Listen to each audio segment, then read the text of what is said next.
Hey everyone, this is Ariel Adams with the Superlative Podcast. My guest today is Chad Tsagris of Watch Gang. Chad, welcome back. Yeah, thank you for having me back. It's always a pleasure to be here. I actually checked before we started the last time you were on the show. You were, of course, on the show before. Do you remember when that was? It must have been 2 years ago around this time when you first started up on this podcast journey of yours. Well, that's a good question. Because actually, I know when it published. I don't remember exactly when we started recording, right?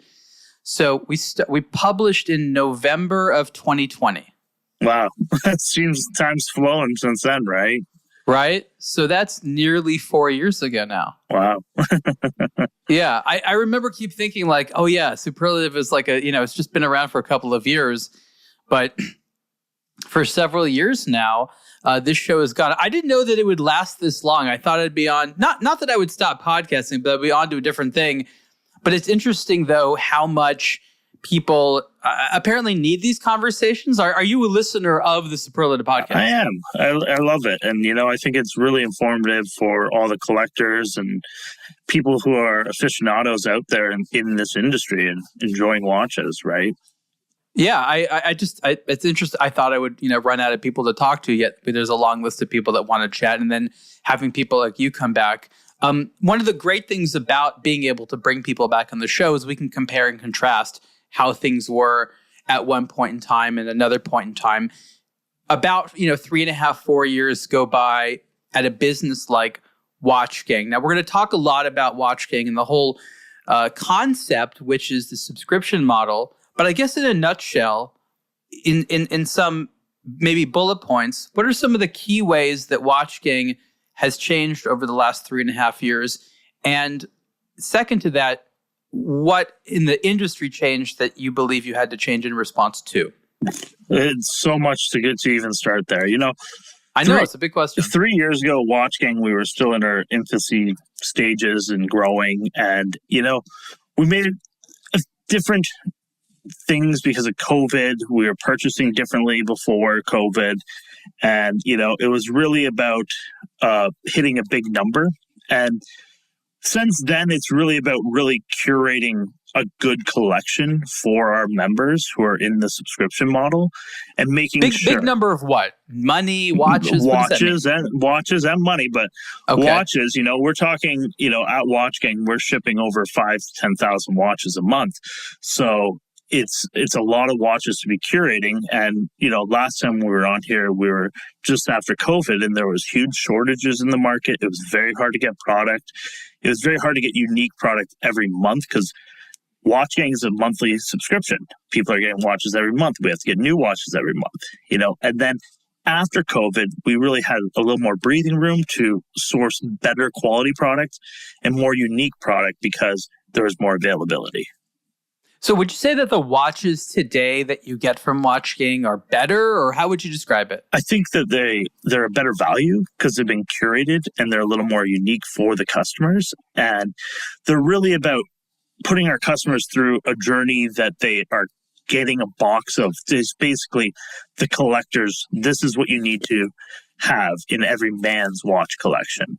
And so I want to back up here because before we talk about what Watch Gang does today, I think it's important to discuss how it started, what it is, and the, I guess you call it the life cycle of a business model. Because what's so fascinating in the watch space, there's multiple ways of selling a watch. Each of them is its own business model. And some of them are so new that there's no study around, okay, so if you ran a subscription model to sell watches for 10 years, what would happen? There's really no information out there unless you are a company like Watch Gang and I guess maybe the very few others that have done it. I think Watch Gang is the biggest because it's unknown what this is like. So Watch Gang begins with this idea that we'll get people to pay a certain amount of money per month and we'll send them a watch automatically each month and we'll somehow find the watches. There was a couple of tiers to begin with. The cheapest one was how cheap to begin with? So when we first started in 2016, it was $29. And then it was that was the cheapest. That was the cheapest one. So you would get for $30 a month, you would get guaranteed at least one watch, right? Yeah. That was a very big stretch. It wasn't really any margin on it. It was back then in 2016 when we launched, there was a lot of product on the markets, and you could just snap up things for a very good deal. Obviously, as we've grown in inflation and other factors, our cheapest tier now is $79, but it's a much better quality of a watch that the people are getting. No. So there's no reason to saying it's good or bad. It's just it started that way, right? Yeah. So $30 a month, and there was tiers, and then how much would it go up from there? It would go to $100, and then it would go to $299.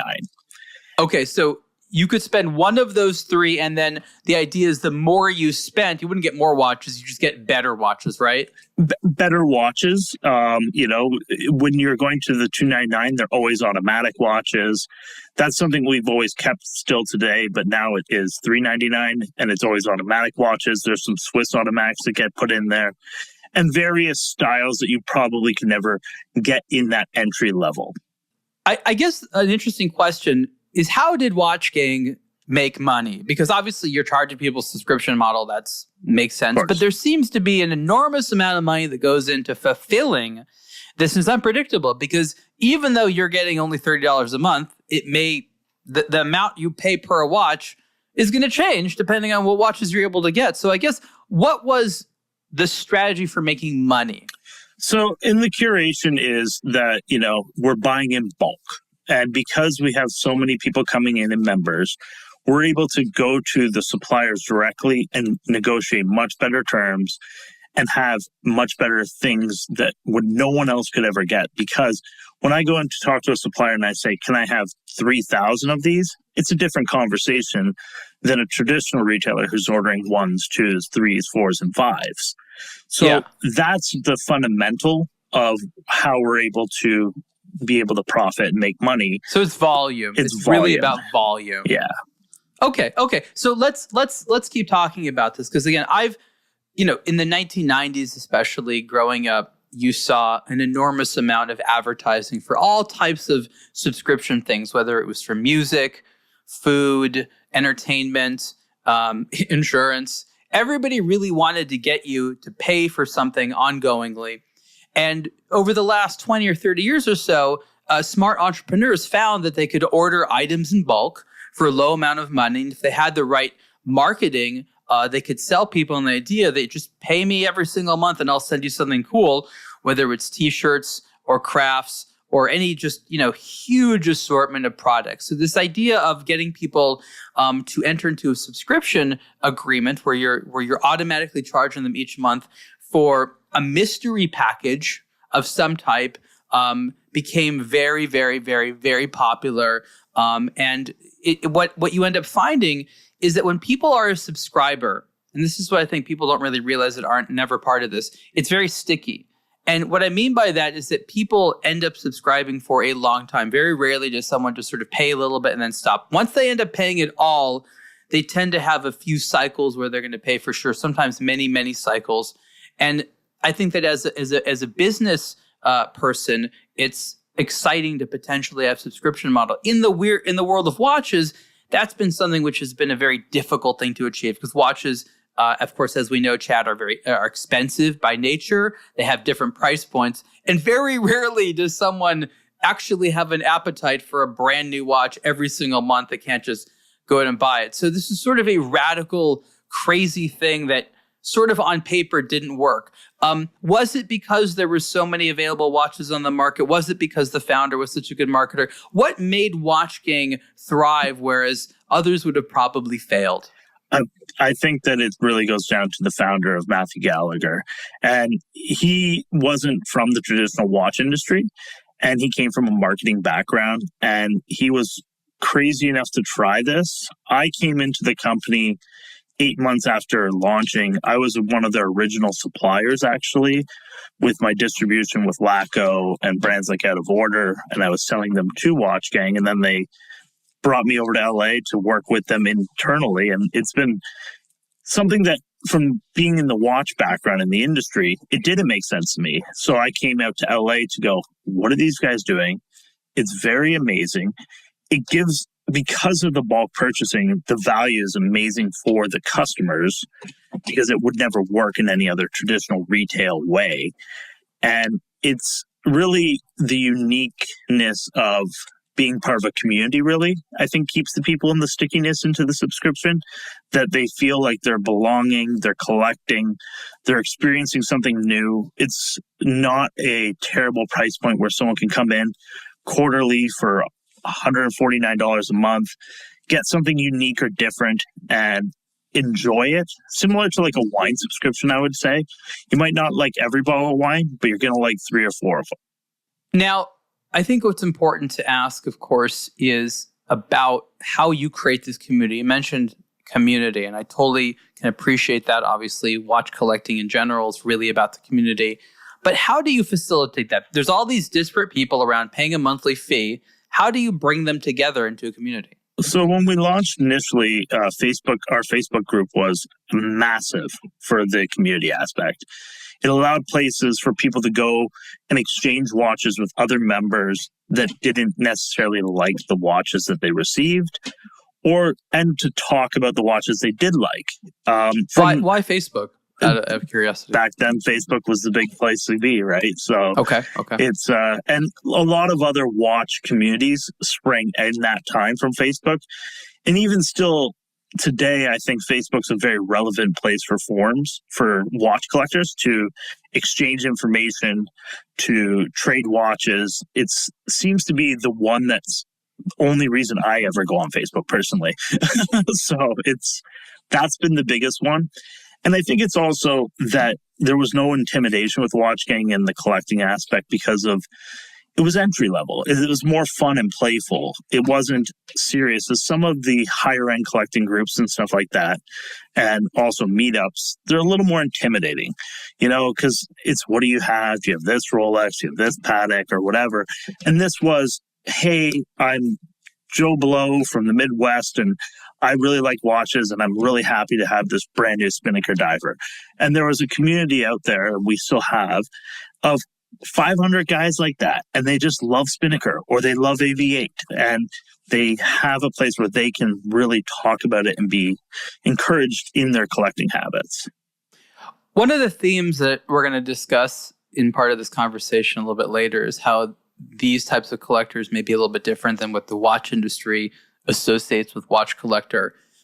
I'm very curious as to what the marketing to them was. What was the types of advertising they see? How did Watch Gang as a business advertise itself? I'm just curious exactly what message was being given these individuals. So one of the biggest things was the founder received a Rolex from his father before he passed away. And he kind of had this theory that everyone should have a chance to have a Rolex. So ever since the founding of Watch Gang, every Friday we give away a Rolex. And that was a very big part of our marketing.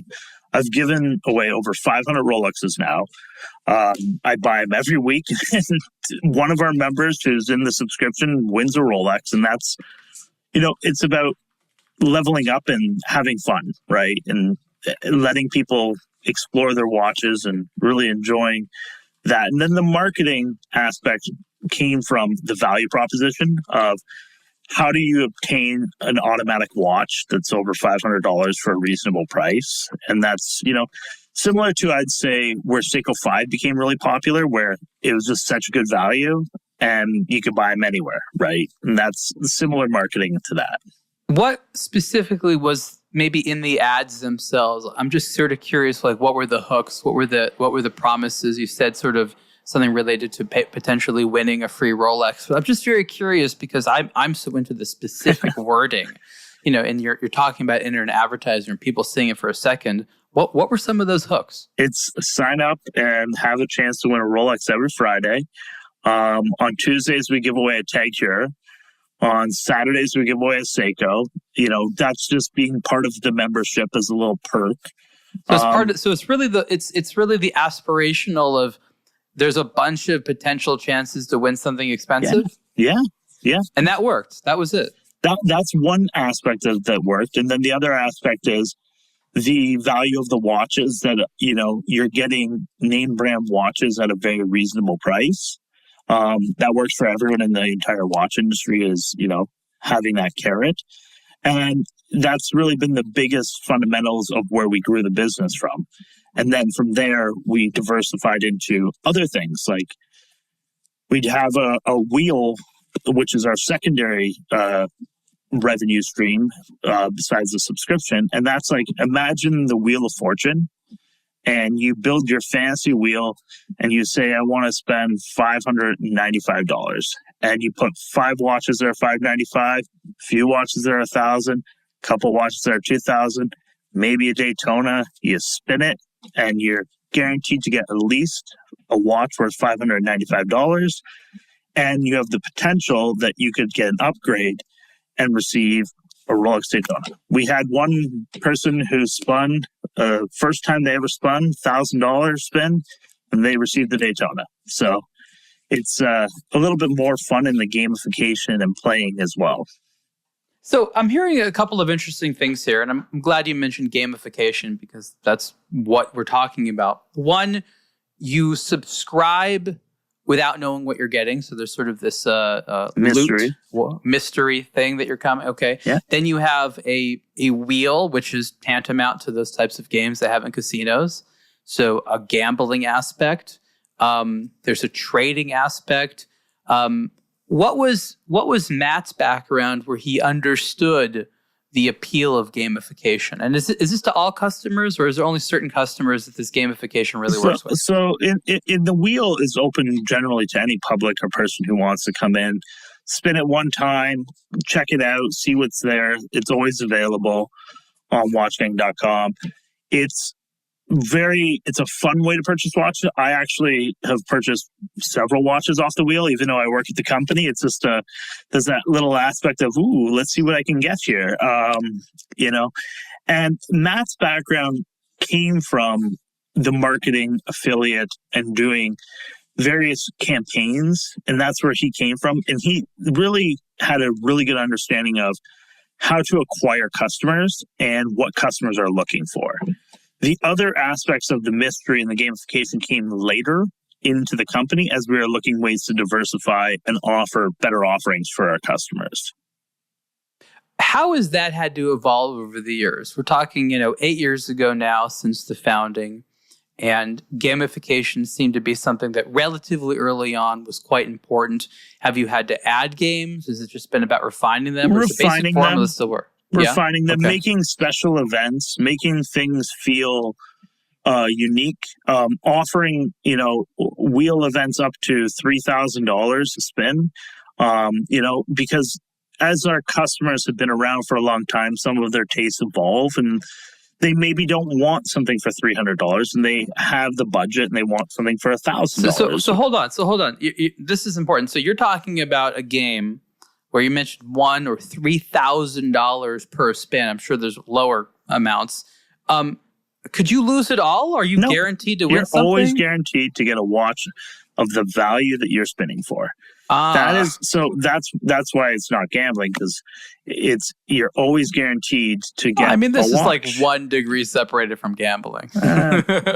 No, it's we've done a lot of work on that, and I know it's not a lot. It's a game. It hits the same parts of the brain. This is again the same part of our personality that would be intrigued by gambling is definitely attracted to this. It's a fun way to purchase watches is the way I like to see it. You're saying it's safe. You're saying it's safe. But when you're spinning for $2,500, you're talking watches like Zodiac, Ball, Oris, they're very good values in that.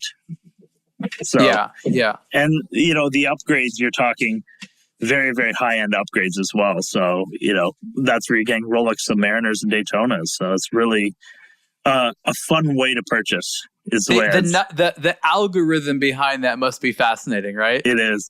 We also have a subscription that can range anywhere from $1,000 to $5,000 as well. Really? How many people sign up to a $5,000 a month subscription? It's around 15 to 20 people a month. It's very hard. It's depending on where we're curating those products from. Those people must expect a lot. I'm just saying. They do. But, for instance, last month I had one and it was $2,000 and they were getting Mont Blanc chronographs. So I don't get a lot of those. It's anywhere between 25 to 100 watches I'll get in these categories. And it's a place where I pass the savings truly on to the customers who are coming in there because those are my VIPs, right? Those are guys who are willing to risk buying a mystery watch for $2,000 to $3,000, right? It's so I have a lot more pressure on me because I have to over deliver. I feel like every month when I have those drops. And is that all on you? Because obviously that's highly relationship based, not just with the subscribers, but with where you're buying watches from. It seems to me that the type of mentality at Watch Gang is almost the same at any other watch dealer that's working between a customer and a brand or a different wholesaler. It is a little bit, it's very relationship based that, because I have a very wide network, I'm able to get great deals for my customers.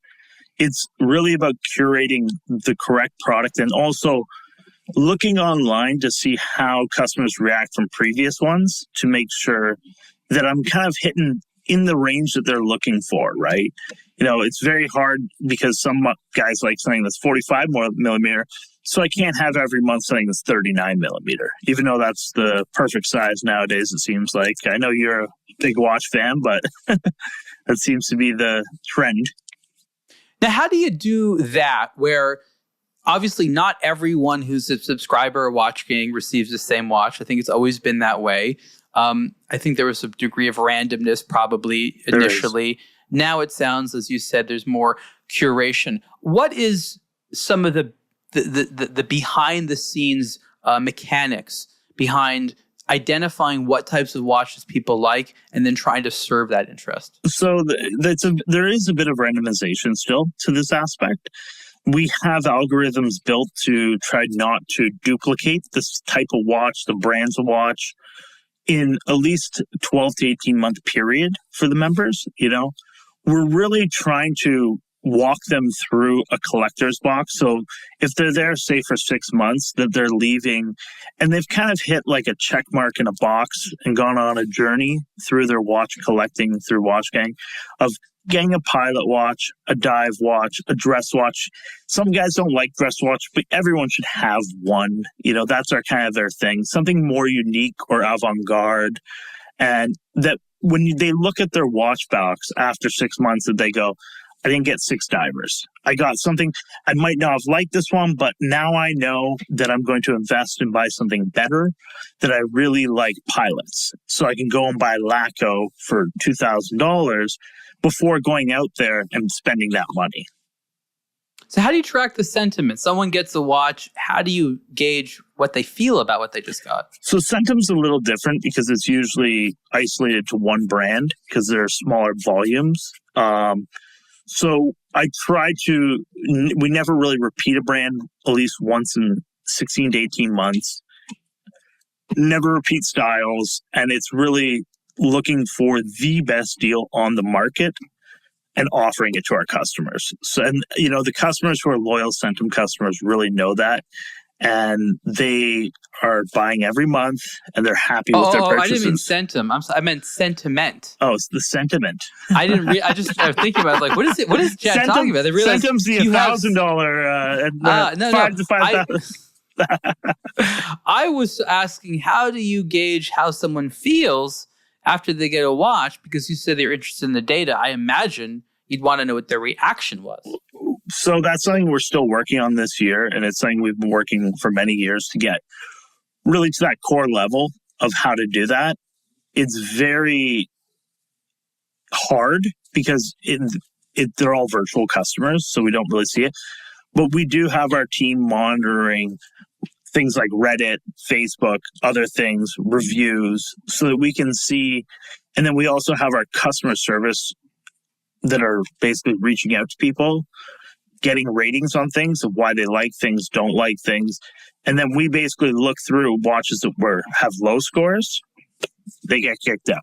Watches that have good scores or brands that have good scores, they continue or they get replaced with new brands and new things.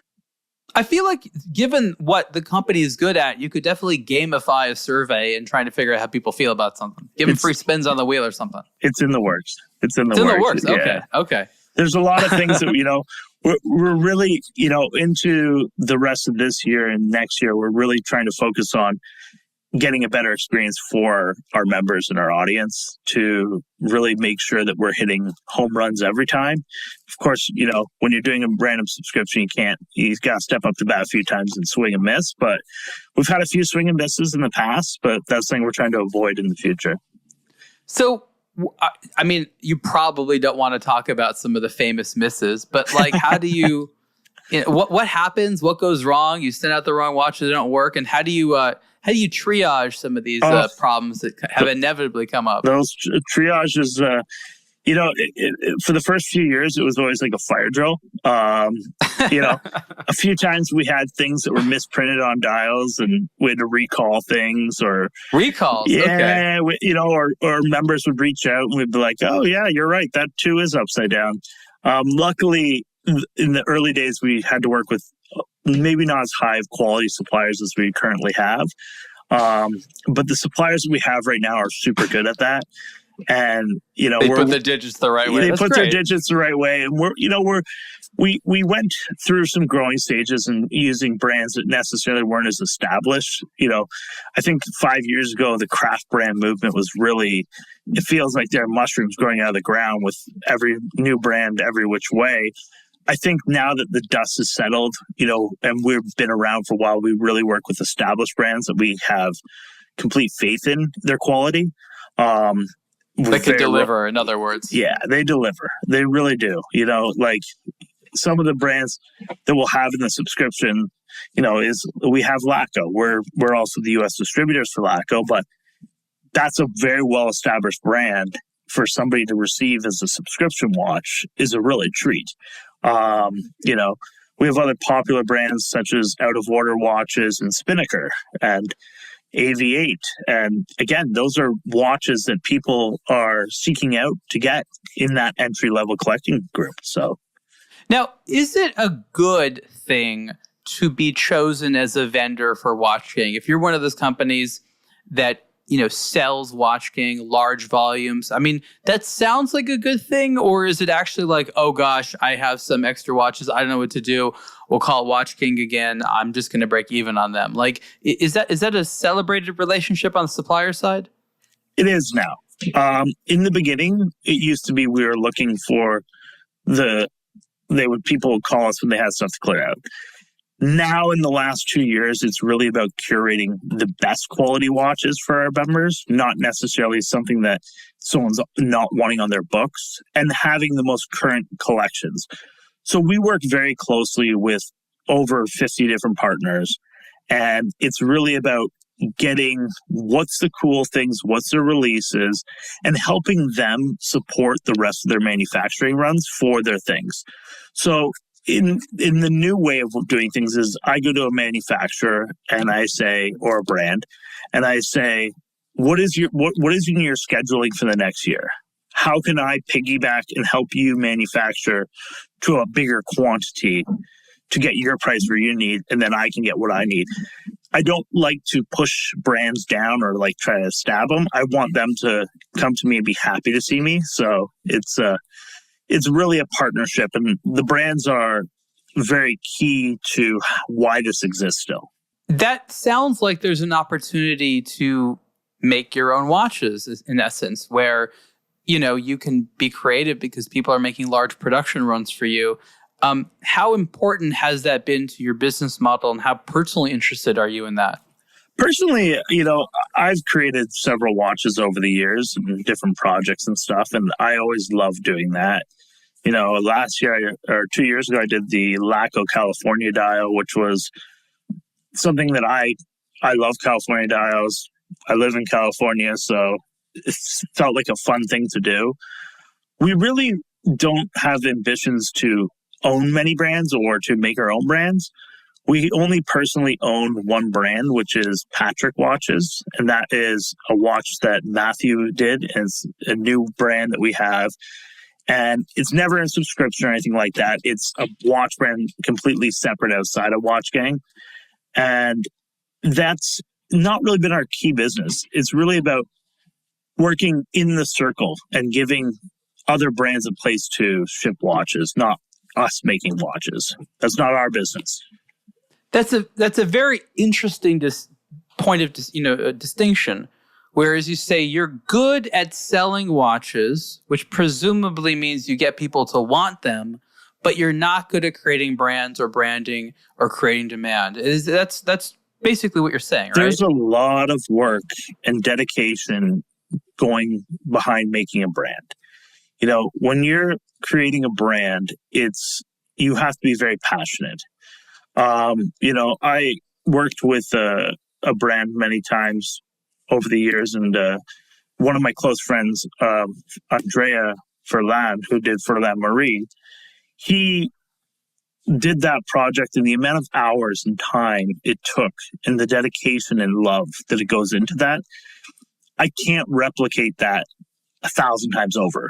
I really admire the brand owners for what they're doing, because it's very passionate, and you really have to eat, sleep, and breathe your brand to make it successful.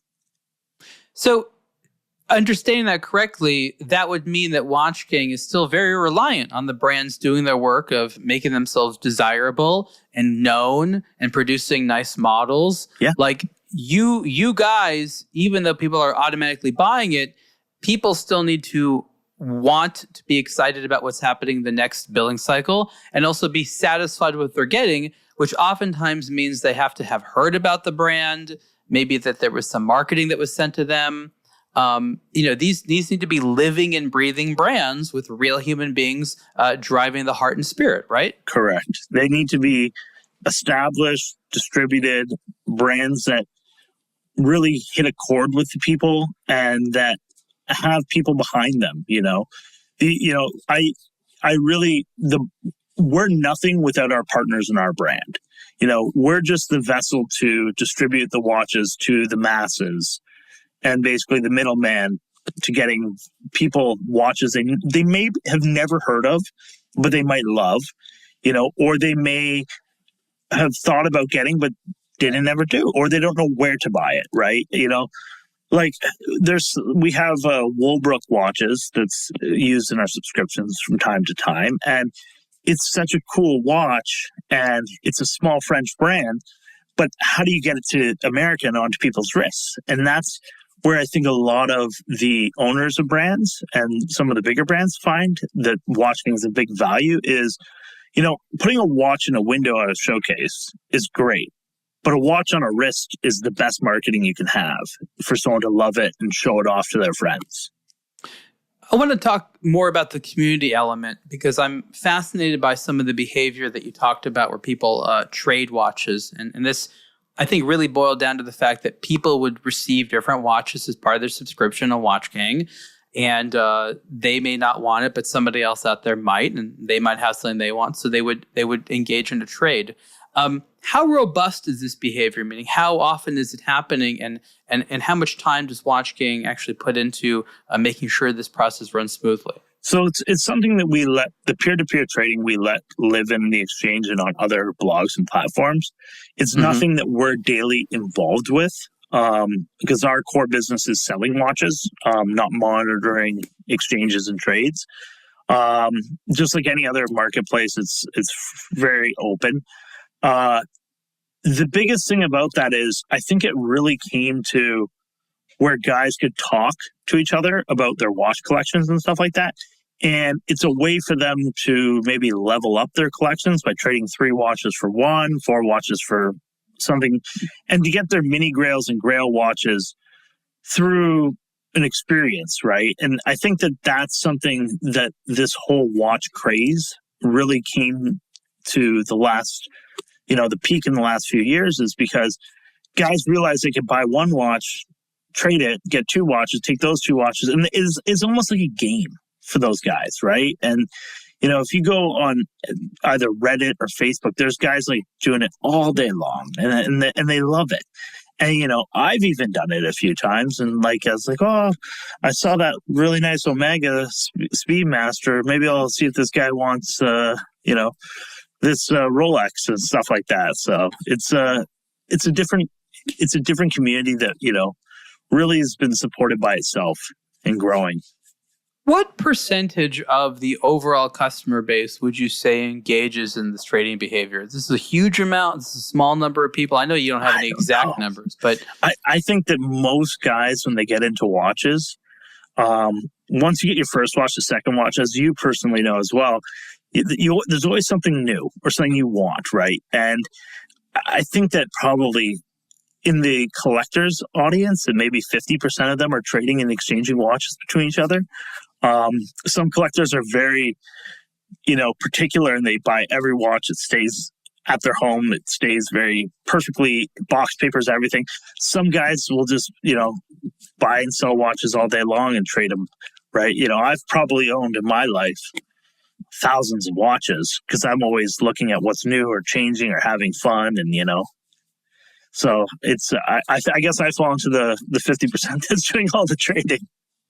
No, that's great. Look, I mean, you and I have talked about this separately. I think that there's more opportunity out there for people to trade watches. Obviously, this is with one community, and it's a certain type of watch that they're all familiar with. But I think there's a way of expanding this to others. I don't really know the best way of doing it for people to feel safe and to actually know what each other has. And more importantly, that you mentioned, people are sort of trading multiple watches for one. I have a hard time seeing in my mind a scenario where more than rarely somebody would be willing to take 5 lower priced watches and give them one nice watch. Like, I feel like people get the nice watches, it's hard to go back down. It happens, and I don't believe it's always necessarily hard to go back down, because I go from buying very nice, expensive watches to picking up something that is purely out of fun and interest, right? Or brands that I like to support. So I literally can be wearing a $400 watch or a $40,000 watch. The price of the watch doesn't matter as much as how I feel about it, in my opinion.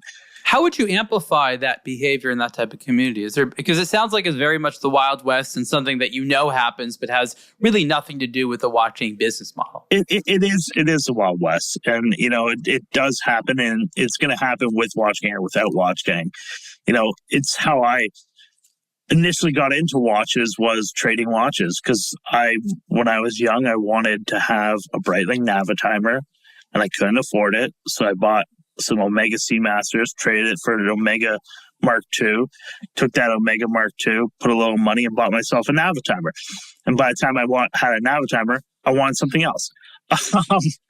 But I think that one way that we can do better at Watch Gang is creating personal meetups with our audience, and that's something we've discussed, and that's something that we'll look into in the next year. And really making localization in our audience to bring them together to just have a few beers and some laughs and do some live trading or something like that. I think what's been firmly established is that for a great number of people who are into watches today, the community element, meaning the friendships essentially, comes with the experience. It's not that they wouldn't necessarily like watches if it wasn't for that, but their buying behavior would be minimal, and maybe they wouldn't be participating in watch media or community groups without the friendship element. So this is a social vector for a lot of men and women, but mostly men at this time. Women just seem to have plenty of other groups. Men it's like their cars or their sports or their music. It's something that they have to be hardcore into, and then they want to dedicate their life to the being a hobby in this space. And that's been fantastic for watches. And I think that's so interesting that has been an observation that you've made. One of the things I've also seen, I was looking at a survey yesterday. I was doing one of our aBlogtoWatch weekly podcasts, and we were going over a survey which was basically how were you treated at the watch store. There was an article that we did on aBlogtoWatch, and the idea was I just wanted people to report, how they were treated last time they went to the watch store, and there was a poll there. And the interesting thing about the poll showed that service was more important than the watch people are buying. And so people go to a store or an environment, how they feel about it and how that makes them feel is oftentimes more important than the actual watch that they're purchasing. So if a watch gang can make you feel good by being part of that gang, these specific watches are slightly less important, even though, of course, they have to be cool. Would you agree with that sentiment? I would agree with that. And I think that from my experiences too, from purchasing at retailers around the world, it is very important to get good service and feel special. Some people do a tremendous job at it. And it's something with watching where we're really focusing the next quarter is to get that experience to the T with their customers. It's very, very important, I think, that the customer, when they come in, that they leave satisfied, right? And that's, I think the watch is less of the important part because it's the remembering and the experience of it. They definitely, when they leave, the watch becomes less when you've worn, and you know this, Ariel, when you've worn a watch for a week or two, it loses sometimes its luster, but you remember the fun of the purchasing it or of, the experience of getting it. Now, collectors come in a lot of different forms. The watch industry certainly has their own concepts of what they think a collector is or what they hope a collector is. But the reality is that the people that are interested in watches are quite diverse. And the largest group of people are those that can't afford too much per watch. And the luxury industry more or less entirely ignores the bulk of potentially interested people around the world.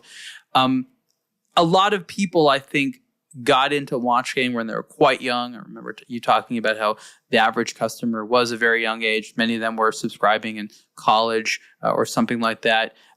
Talk a little bit about some of the types of collector demographics that are part of the watch gang base, and how are those people potentially different from the traditional group of people that buy the luxury high-end watches that you and I mostly interest ourselves in personally?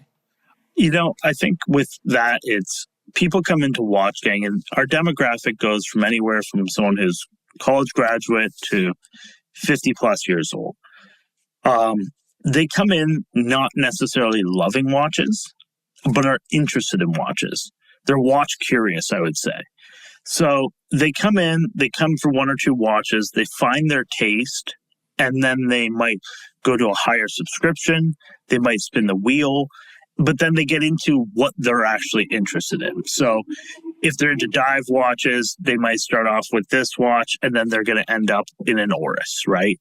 And then from an Oris, they're going to continue. I've known personally maybe 30 to 40 watch gang customers, and they came in and they've said, Chad, I came in, I bought 5 watches, and then I realized I wanted a ball watch.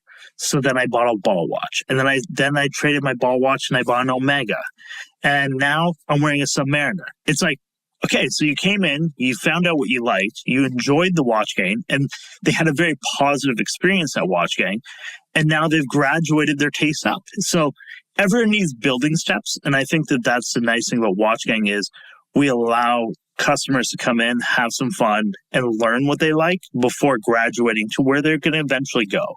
And then some people, financially, they might stay into the sub $1,000 range. And, there's millions of collectors out there who they get really excited on watches that have very good value that are sub $1,000, that they buy it for the components and the movements, and that's where they stay, right? But it's, everyone's different. I think that that's the nice thing about collecting is that we are all different. We all do have different tastes. Should there be more watch gangs? Meaning, are there more demographics out there? Maybe they speak different languages or they have different interests that want to be doing things with this? Or is this, like many businesses in the watch space, niche and sort of by design, it has to be that way? It's just sort of too hard for others to get something like this off the ground. It's very, there's been many competitors who've tried. It's really? Very hard to get off the ground. It takes a lot of risk, I think, is the if when I first started working for Watch Gang, I was like, wow, I don't know how this works, but hey, good on them. It takes a lot of relationships. I've curated and had these relationships for over 10 years with a lot of manufacturers and people in the industry, and I think that it's very hard to replicate. Is it impossible? No, everything's possible, but it takes a lot of risk and a lot of relationships. And, you're going to have hard times in the learning process, I think, is the best way to state it. Oh, I mean, the easiest thing to say about Watch King is the devil's in the details. It really sounds simple on the surface, but really I'm thinking about what makes that work on a billing cycle by billing cycle basis has killed Wicker Men. It's that's why I used to have hair. The thing is that for 8 years we've delivered new watches every month in different tiers to different subscriptions. That's a lot of models to be curating through and going after. So it's quite the challenge. In the biggest problem in the initial phases is if we missed a shipment, we were done. So every month we had to find watches. And, this is really how I got to Watch Gang is they called me on, I think it was like April 1st. And it must have been April Fool's Day joke. And Hunter, who was the CEO at the time, or COO at the time, he was like, hey, could you get me 300 Swiss automatic watches in 10 days? And I was like, excuse me? And he's like, yeah. We need 310 days. So I was able, through my connections, to find 300 watches. And I literally at that time, because they didn't have a warehouse, they were still in their building stages. It was in Matt's garage, and he's calling me, and I had 300 watches shipped from Switzerland overnight to my house in New Jersey. My dad drove up from Toronto, and I packed all 300 watches with me and my dad and drove them to USPS to ship to their customers for them. 3 weeks later, again, he asked me for the same thing, and I'm like, man, what are you guys doing here? So, which is unheard of in this industry, really. So. Yeah, no, I mean, it's funny because it's like, here's a bunch of money, go do something with it, which is not a terrible situation to be in, though there is sort of stress because there's always this time is running out element. For the first 3 years, time was always running out, put it that way. After, and during COVID actually as well, time was running out because it was very hard to curate these watches and get them on time. We always have to have a big backstock, and we have to do planning. I'm planned out over a year in advance with the brands to make sure that watches are coming in and getting to our members. What do you think the watch industry that you and I deal with should know about what Watch King knows? Whether it's something about the customer or how watches are sold or consumed, what do you think is some of the core things you've learned about the industry that the industry just needs to be aware of? I think that, with the industry is, in the initial phases, we were always compared to a lot of gray market or clear out things. And we're really there to give our members the best quality watches and work as happily with the brands as possible. We don't want to have watches that are discounted. We want to follow whatever rule that any brand will permit to you. And really, it's about creating, just like any other private, sales club or wherever, we want to have the best quality items for our members. Okay. So, but what about some lessons about the behavior and things like that? Like, that's about Watch Gang, but things that like you've learned that for like colleague to colleague, this is what you should, be aware of to help your business, or just colleague to colleague. There's so many things. Really is, you don't know who your customers and where they're coming from are. I look at, we always focus in on high income areas when we're talking about watches in big cities. And I look at where my watches are shipping, and they're shipping anywhere in every small town across America and around the world. And there's guys out there that live in the middle of Nebraska who are really big collectors, and they're enjoying this. And they maybe don't have access to those watches. And e-commerce has really opened them up to chances to purchase those watches. How does a company like Watch King expand? Does it get more subscribers? Is it to make more wheels? What types of things do you do to continue on the mission? So subscribers are always where our aim, because it's our top of our funnel. It's where people come in and discover the rest of the world of what Watch King has to offer. International markets and opening them to more subscribers is our main goal always. And then really the expansion is through doing better things like our distribution, fulfillment, and other avenues of revenue. And in terms of the watches you get, the sort of curation, you and I have talked about all kinds of special things. Can you actually have a step one? Because it sounds right now that it's sort of like a subway. You just sort of get on where you get on. The stops that had passed before, you're never going to get there. You're just going to go, it's next. But is there merit to saying, new subscribers all start with this watch, this is the second one, and then you start to maybe branch off a little bit? Or is it sort of like you get on the train when you get on the train? Well, it's not really get on the train when you get on the train, because every member is on a different experience. In our subscription, there's always 100 different watches that they could receive. So it's really about hitting the hierarchies, I think, of the watches, of making sure that they always get a diver. You and I might get divers, but not the same divers, right?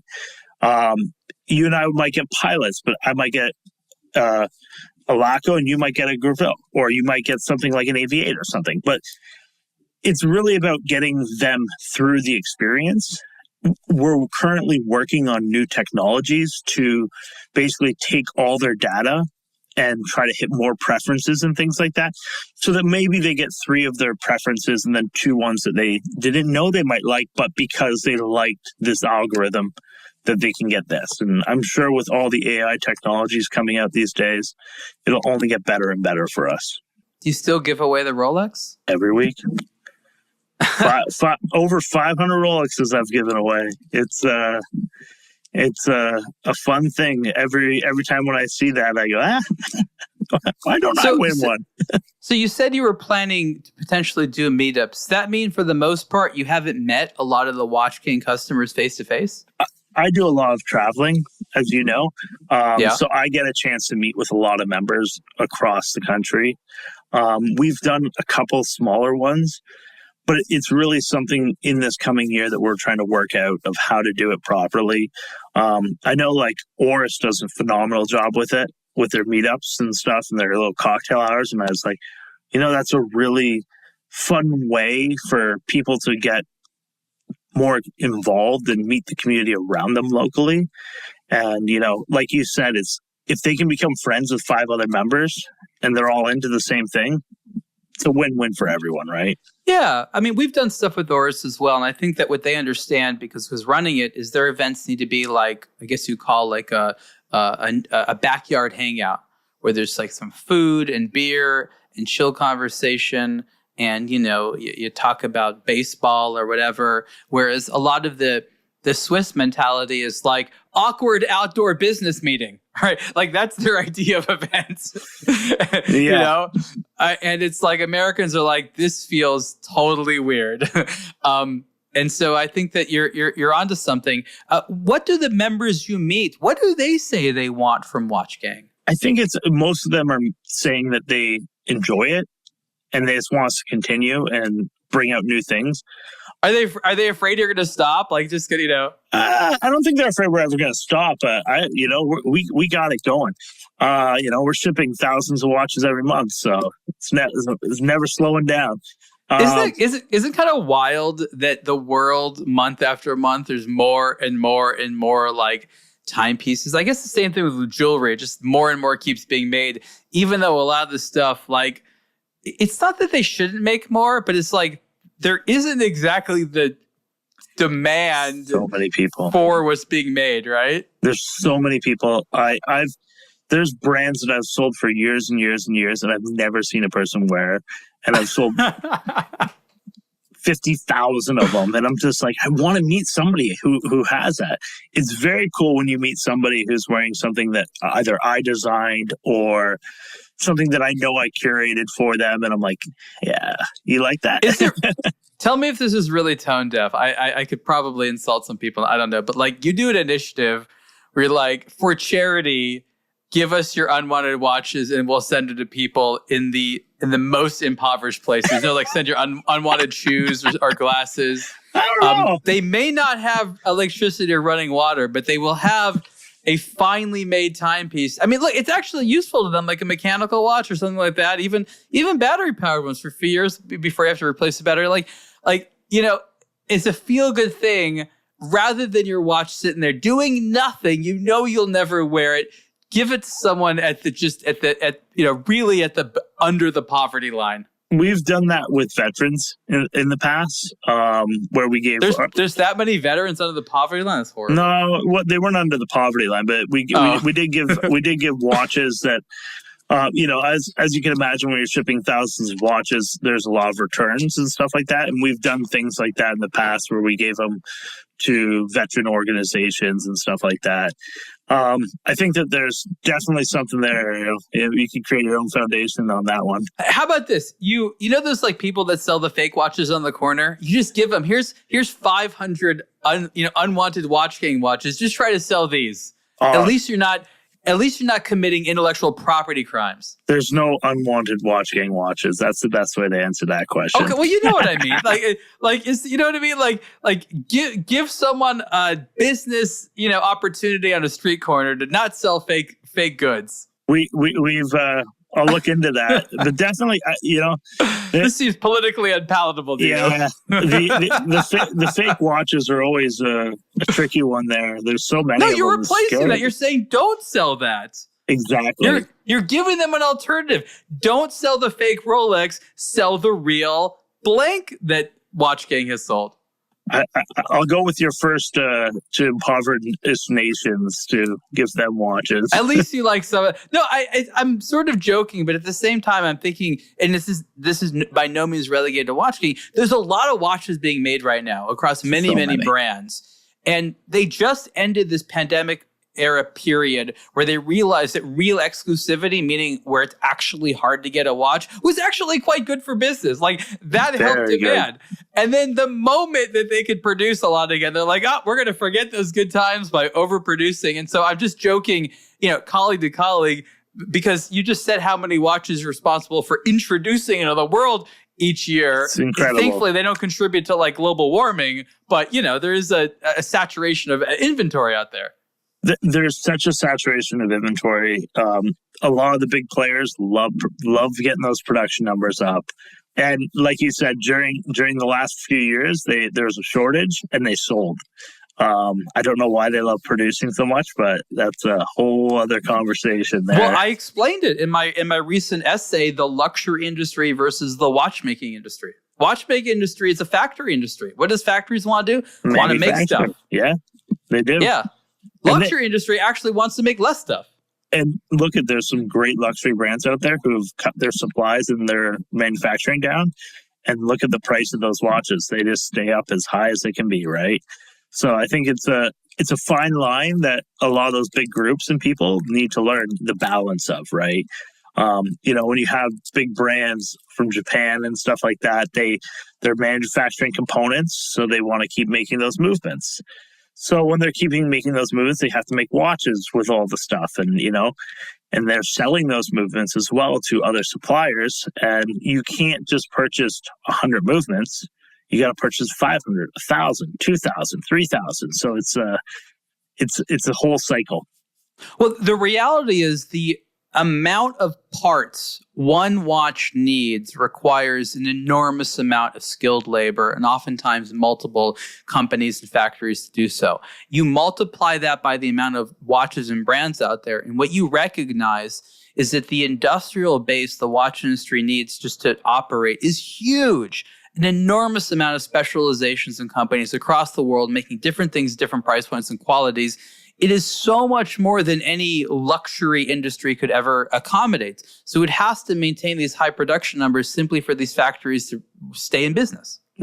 That's one aspect. And, you know, I recently have fallen in love with Glasuta watches. I never really understood them until the city, the brand. Like, what are we talking about? The way that they have to be manufactured. The city it's a little town. It's about 2 streets. But so you're like talking about Glasuta Original or Allongenzona? Like, so Laco has a sister brand that they purchased called Brunelson.